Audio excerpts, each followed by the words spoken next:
Эрхэм гэлчид та бүхэндээ энэ өдрийн мэндийг хүргье. Сайн байцгаана уу? Сайхан зусгаж байна уу? Намайг Зээдэгийн Сэмжид гэдэг. Увс аймгийн Улаан сумд төрсөн. 1987-аас 1989 онд Ховд аймгийн Булган сумд Килийн цэргийн техник 131 дугаар ангид хугацаа цэргийн алба паасан. Алба хаах хугацаанд тухайн үеийн одоогийн Ахмад хэлчийн Хошуу Шинкбатын Кими албаны ороотын автомашин буюу УАЗ-469, ЗИЛ-131, ГАЗ-66 автомашинуудыг 5-6 сар орчим барьж байгаад тухайн үеийн ангийн дарга Сүүлд Хиламалх ерөнхий газрын дэд дарга бөгөөд Килийн цэргийн штабын дарга Очир генерал П. Дашийн жолоочоор халагдах хүртэл ажиллаж байсан. 1989 онд халагдж ирээд Увс аймаг дахь Төвөрийн 9 дугаар баазад жолоочоор анх ажилд орсон. 1996 онд манай 9 дугаар бааз маань компани болж хувьд гарч 1997 оноос Килийн цэргийн Тэг 245 дугаар ангийн ангид тухайн үеийн ангийн захирч хурлаа гэлгээгийн жолоочоор анх томилогдсон ажилд орсон. Тухайн үед Килийн зөрчил ихтэй Килийн 12 застай ангийн захирчтайгаа үр гүйцэтгэх байсан. 2000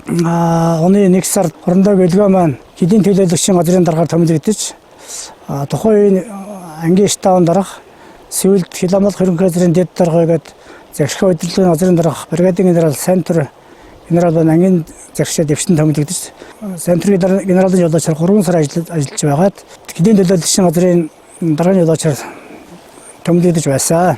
Килийн төлөөлөгчийн газрын төлөөлөгчийн жолооч хийж явахдаа Ховд аймаг, Баян Уйлгийн аймаг, Увс аймаг, Завхан аймаг, Көвсгөл аймаг гэсэн 5 аймгийн 6 отрядад явж үр гүйцэтгэж байсан. Нэг жишээ хэлэхэд 2001 оны 8 сард Килийн төлөөлөгчийн газрын ахлах офицер дэд турандаа Тамсрынтай хамт Килийн Тэг 285 дугаар анги буюу Цагаан нуурын отряд Килд үр гүйцэтгэж байгаад Килийн дугаар багнаар Монгол улсын Килийн турыг таслаж Монгол улсын тал руу Орсын улбаны улсаас 18 тонны 18 ширхэг УАЗ-469 автомашин хил нэвтэрснийг мэдээлэл авч араас нь мөрдөн мөшгөж хөөж Увс аймгийн Өхмөрөн сум буюу Ногоон сумын урт талаас нэдрүүдэн саатуулж байсан. Тухайн саатуулсан 18 автомашиныг дэвтрэндээ Тамсрын хамт Баян Уйлгийн аймаг дахь тагнуулын газар, цагдаагийн газар хүлээлгэн өгч байсан.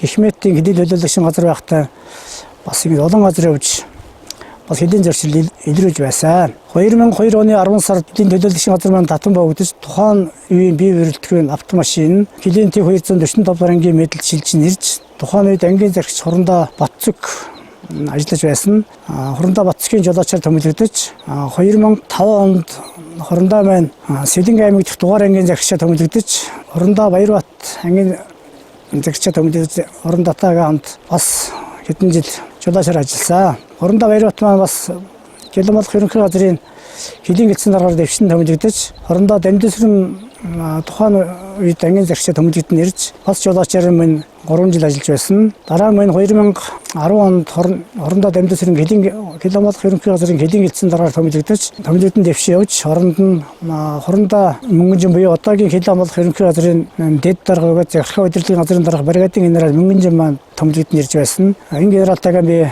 бас 3-4 жил хамтран ажилласан. Генерал маань 2012 онд Сэлэнг аймгийн дугаар ангийн захирчаар томилогдож явж Хурандаа инхтэр хаан үеийн одоогийн Тэг 245 дугаар ангид ангийн захирчаар томилогдсон нэрж Хурандаатайгаа би бас хагас жил ажиллаж байгаад дараа офицерын мөрөлдөхөнд орж ажилласан. Офицерын мөрөлдөхөнд орж ажиллахдаа хаан зэвсэг инженер техникийн албанд шалгах механик, засварын бэлгийн дарга, тавилангийн дарга, зэвсэг техникийн албаны алах офицер зэрэг ажлуудыг хийж байгаад 2016 онд цэргийн тэтгэврт гарсан. Үеийн одоогийн ангийн эрхэм генералуудын эрхэм хорноо нартай бас Килд үр гүйцэтгэж байгаад бас миний хувьд бас архам сайхан амжилттай бас ингээд хүнд басныгээд амар тохиогоод авахыг завшаана гэж миний хувьд бас бодож явдаг. Энэ жил Хиламалх байгууллагын маань 90 жилээ болж байгаа. Одоо ажиллаж байгаа эрхэм хэлчтэй болон Ахмад хэлчтэй Хиламалх байгууллагын 90 жилийн баярын мэндийг хүргэе. Минь утгагүй болох ардын өвсгөлийн 190 жилийн буюу улсын баяр наадам маань одоо утгагүй нэг хэд өдрийн дараа боллоо. Та бүхэн маань дэлгэр сайхан зундаа дэнч хотоотл сайхан надаараа